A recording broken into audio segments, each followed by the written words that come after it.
Basic आपको बता देता हूँ, फिर इसके बाद अपन क्वेश्चन सॉल्व करेंगे, ठीक है। तो देखिए जो इसका बेसिक है, तो पहले हमको ये पता होना चाहिए कि इसका रूट क्या होता है। तो ये इस रूप में होता है a बराबर a i j, जहां i 1 2 3 dash dash j 1 2 3 dash dash. तो अगर हम देखो i की वैल्यू 1 रखते हैं और j की वैल्यू 1 रखते हैं तो क्या बन जाएगा a11। यदि i की वैल्यू 1 रखता हूं और j की वैल्यू क्या रखता हूं 2 रखता हूं तो क्या बन जाएगा a12। यदि i की वैल्यू 1 रखता हूं और j की वैल्यू 3 रखता हूं तो ये क्या बन जाएगा a13। इसी प्रकार ये बढ़ता जाएगा। अगली बात, यदि मैं i की जगह 2 रख देता हूं तो ये सेकंड बन जाएगी। फिर यदि मैं i की जगह 3 रख दूं तो ये तीसरी वाली पंक्ति बन जाएगी, ठीक है।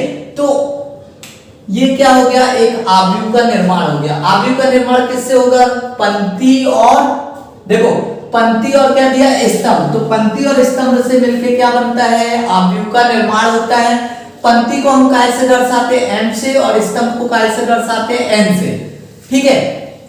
अगर मैं बात करूं तो देखो ये पूरी पंक्ति हो गई, एक पंक्ति, दो पंक्ति और ये तीन पंक्ति, ठीक है। स्तंभ की बात करूं, एक स्तंभ, दो स्तंभ, तीन स्तंभ, चार स्तंभ, ठीक है। ऐसे बढ़ता जा रहा है, ऐसे नीचे भी बढ़ेगा और ऐसे लेफ्ट साइड भी बढ़ेगा।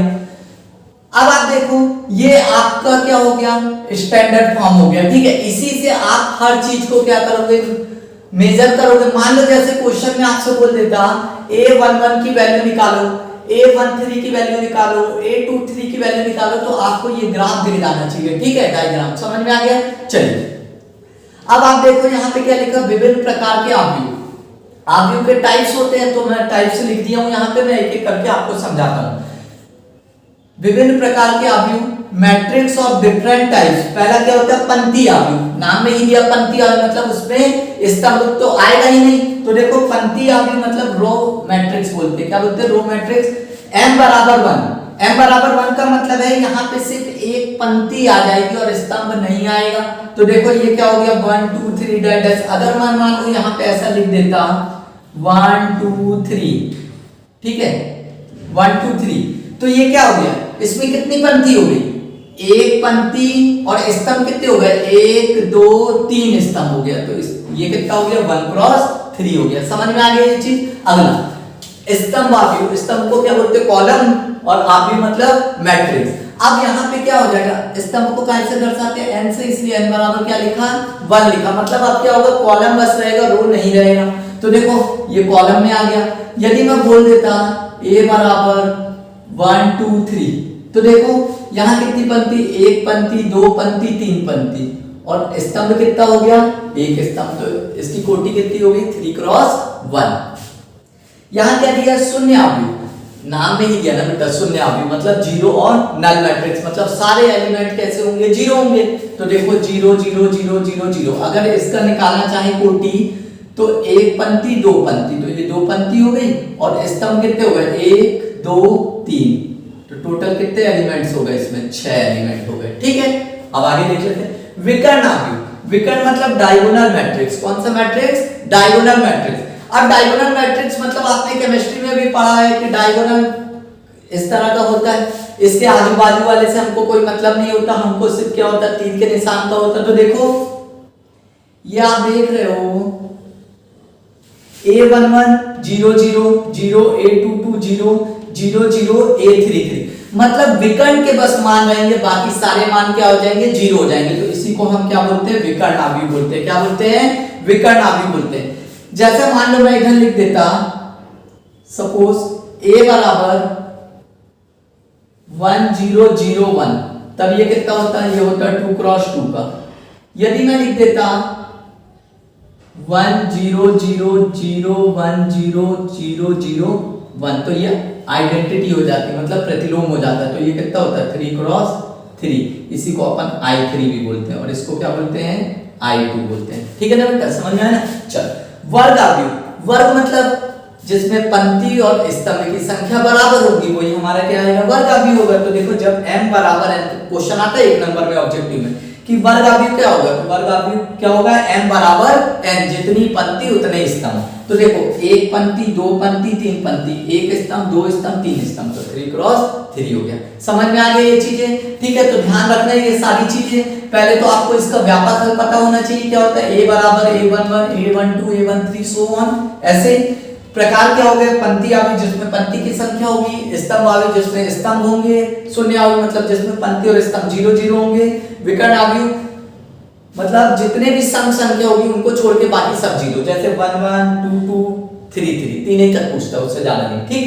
वर्ग अवयव जब आपका मान क्या होगा, बराबर होगा, मतलब पंक्ति की संख्या स्तंभ की संख्या के बराबर होगी। तो देखो ये 3 पंक्ति है तो 3 स्तंभ होता है। इसी को अपन कोटि बोलते हैं। क्या बोलते हैं बेटा, कोटि। 3 क्रॉस 3 मतलब 9 एलिमेंट बनेंगे, तो ये कितने की कोटि है, 3 क्रॉस 3 की कोटि है, ठीक है। चलिए अब इस पे आधारित क्वेश्चन करते हैं जल्दी से।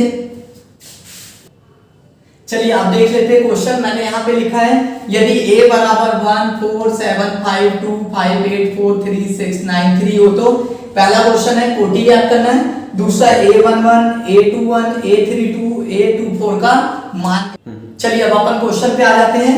यहाँ देखो मैंने क्या लिखा है, यदि a बराबर 1 4 7 5 2 5 8 4 3 6 9 3 हो तो पहला कोटि ज्ञात करना है। दूसरा a11 a21 a32 a24 का मान ज्ञात करना है। तो देखो पहले क्या निकालना, कोटि। कोटि कैसे निकालते हैं, तो कोटि जो होता है m क्रॉस n होता है। क्या होता है, m क्रॉस n। m क्या होता है, पंक्ति की संख्या, और n क्या होता है, स्तंभ की संख्या। तो देखो पंक्ति कितनी, एक पंक्ति, दो पंक्ति और ये 3 पंक्ति, तो ये कितना हो गया 3। अब स्तंभ कितने हो गए, एक स्तंभ, दो स्तंभ, 3 स्तंभ और ये वाला 4 स्तंभ। तो मतलब टोटल कितना हो गया, 4 या 12, मतलब इसमें कितने एलिमेंट होंगे, 12 एलिमेंट होंगे। आप ठीक है, समझ में आ गया। और इसकी कोटि कितनी होगी, 3 क्रॉस 4 की कोटि हो गई इसकी। चलो आया समझ में। कोटि ऐसे निकालना है, मतलब पंक्ति और स्तंभों की संख्या को लिख दो आप यहाँ पे। a11 a21, अब देखो कंपेयर करो, ये कंपेयर कर लिया a11, तो a11 का मान कितना 1, तो मतलब ये क्या लिख दिया 1। a21, तो देखो a21 का मान कितना 2, तो मतलब ये कितना आ गया 2। a32 कहाँ दिख रहा आपको 32, ये तो देखो ये कितना है 6। 24, तो देखो ये 24 है और ये 24, तो वैल्यू कितनी होगी 4। समझ में आया। आपको बस ये चीज ध्यान रखना, उससे आप इससे तुलना कर लेना तो आपका मान निकल जाएगा। a11 11 12 13 14 21 22 23 24 31 32 33 34, आप कंपेयर कर लो, मान निकल जाएगा। चलो अब आगे देखते हैं। यदि x y z 2x y w बराबर -1 4 0 5 हो तो x y z w ज्ञात करना। देखो इसका पहला बराबर इसका पहला, इसका दूसरा बराबर इसका दूसरा, ठीक है, ऐसे ही कंपेयर करना है। तो देखो यहाँ पे क्या लिखा, x y बराबर क्या आ जाएगा -1, ठीक। ये z की वैल्यू कितनी आ गई 4, यहाँ लिख लो z बराबर कितना हो गया 4, और w बराबर कितना आ गया 5। यहाँ पे क्या है 2x y बराबर कितना हो गया 0।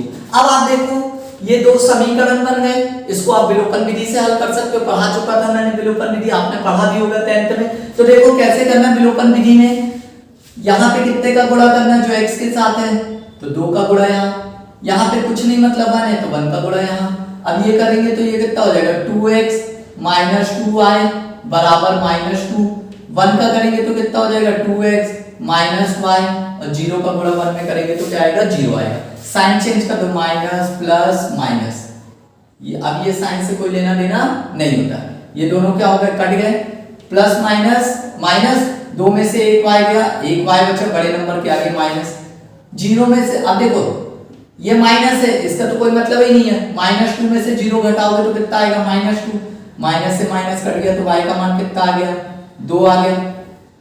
अब y का मान 1 में रखने पर अब बोलोगे सर 1 तो दिख ही नहीं रहा है, तो इसको अपन ने क्या मान लिया समीकरण नंबर 1, और इसको क्या मान लिया समीकरण नंबर 2।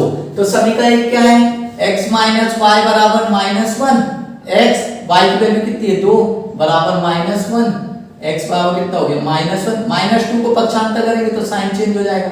अब देखो प्लस माइनस, -2 में से 1 गया 1, और बड़े नंबर के आगे कितना है प्लस है, इसलिए आंसर कितना आ गया 1 आ गया। समझ में आया। फिर से एक बार देख लो जल्दी से, x माइनस वाई बराबर कितना हो गया -1, 2x माइनस वाई बराबर कितना हो गया 0, z का मान तो आ गया 4, w का मान भी कितना आ गया 5। अब x और y निकालना है, तो x और y निकालने के लिए विलोपन विधि लगा दो। तो पहले x का मान बराबर करना है, तो नीचे 2 लिखा था इसलिए ऊपर 2 का गुणा, यहाँ कुछ नहीं मतलब 1 है तो 1 का गुणा नीचे, इस पूरे में 2 का, इस पूरे में 1 का।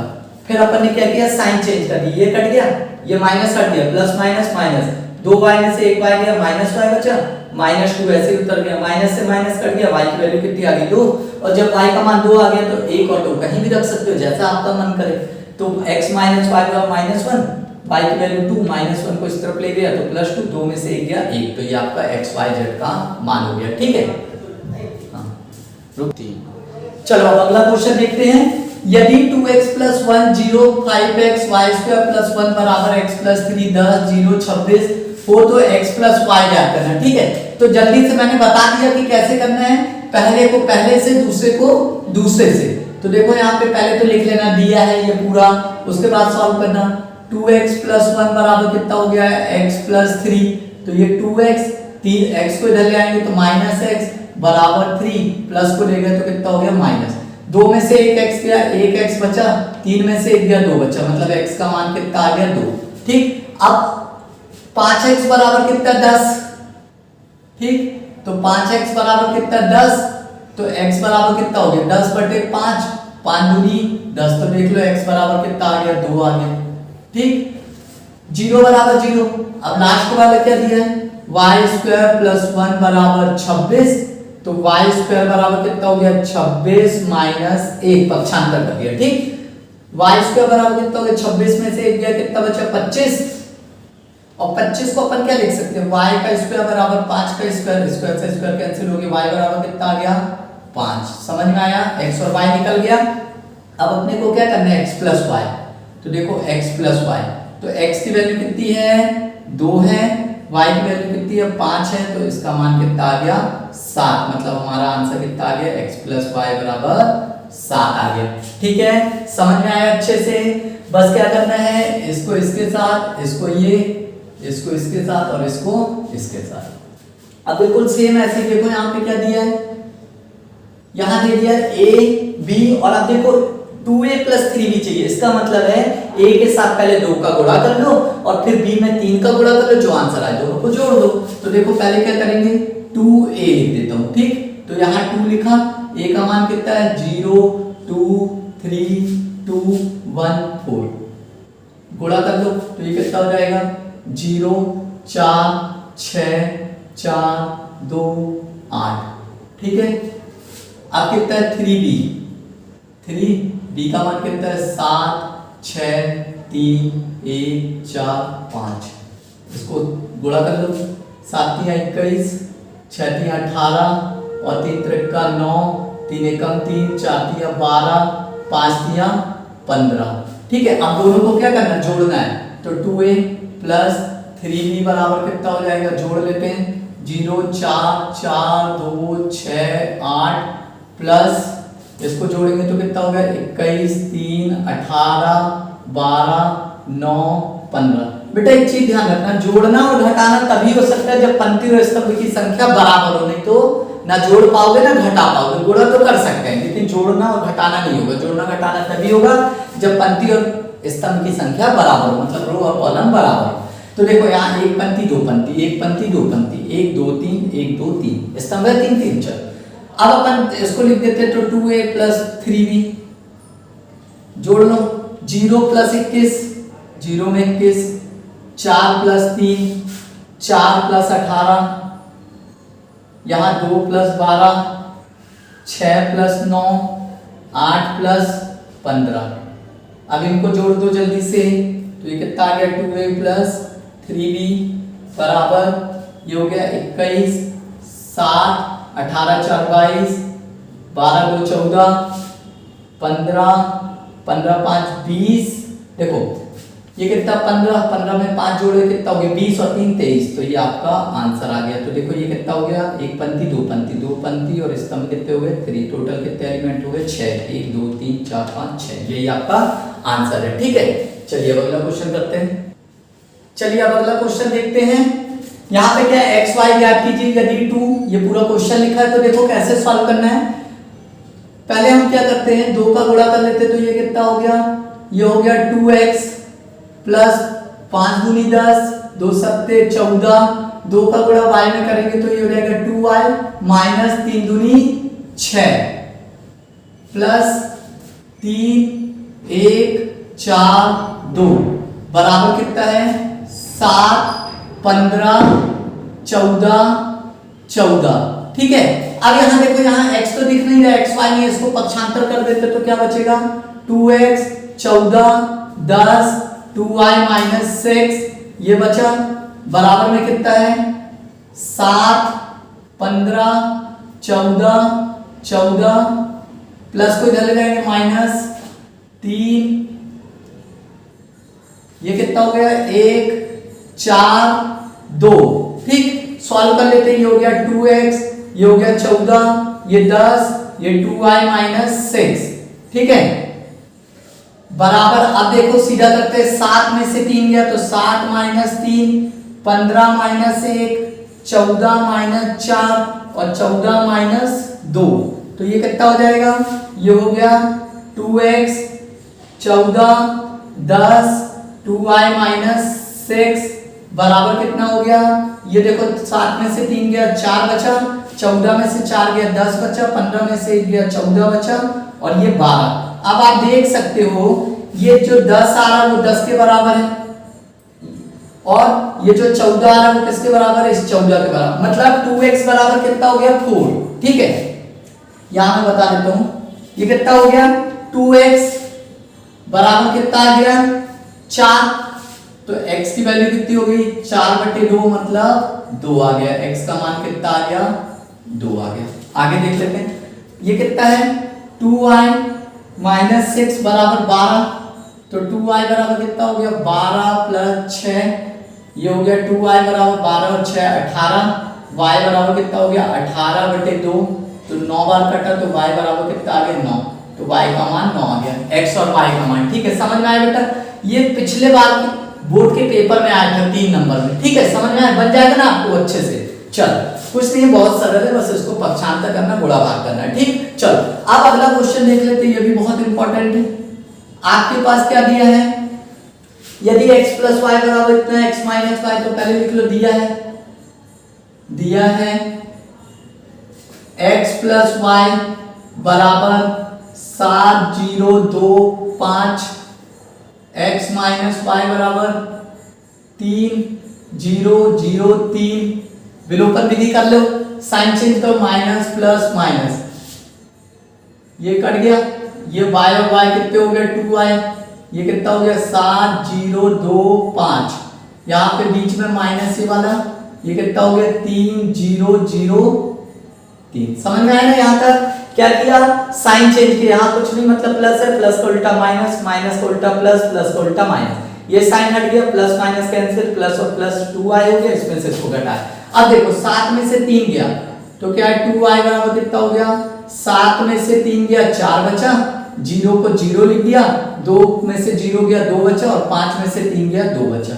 जब अपन y की वैल्यू निकालेंगे तो देखो क्या होगा, 1/2 करना पड़ेगा, यहाँ जो 2 है वो नीचे आ जाएगा, तो ये कितना हो जाएगा 4 0 2 2, मतलब 2 से इसको भाग दे दो तो y बराबर कितना हो जाएगा 2 दूनी 4 0 2 1 2 2 1 2।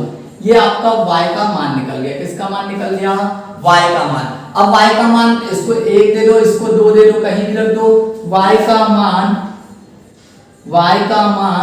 1 में रखने पर, तो 1 में रखने पर देख लेते हैं, x प्लस वाई बराबर कितना हो गया 7 0 2 5। ठीक है, x y की वैल्यू कितनी आ गई, ये कितना हो गया, सीधे काम कर, y की वैल्यू कितनी हो गई 2 0 1 1 बराबर कितना है 7 0 2 5। अगले बार में क्या होगा, उधर जाएगा तो x बराबर कितना हो जाएगा, ये हो जाएगा 7 2 0 5 प्लस था तो ये कितना हो जाएगा -2 0 1 1। ठीक है, तो अब देखो इसको करते हैं, 7 में से 2 गया कितना बचा, 7 में से 2 गया 5 बचा और 2 में से 1 गया 1 बचा, जीरो में जीरो घटाए तो जीरो, 5 में से 1 गया 4 बचा। ठीक है, यही आपका क्या है आंसर है। अब आप उत्तर की जांच कर लो, जोड़ने पे क्या आना चाहिए 7 आना चाहिए। तो देखो इधर 5 और 2 कितना हो गया 7, 1 और 1 देखो 2, 4 और 1 5 आ गया, घटा दो 2 में से 5 में से 2 गया देखो 3 बचा, 4 में से 1 गया 3 बचा। यही आपका आंसर है। समझ में आया बेटा? ठीक है, समझ में आया बेटा? अच्छे से एक बार अच्छे से इसको देख लेना, ठीक है, और जो नहीं समझ में आया मुझसे पूछ लेना। Thank you for watching this video.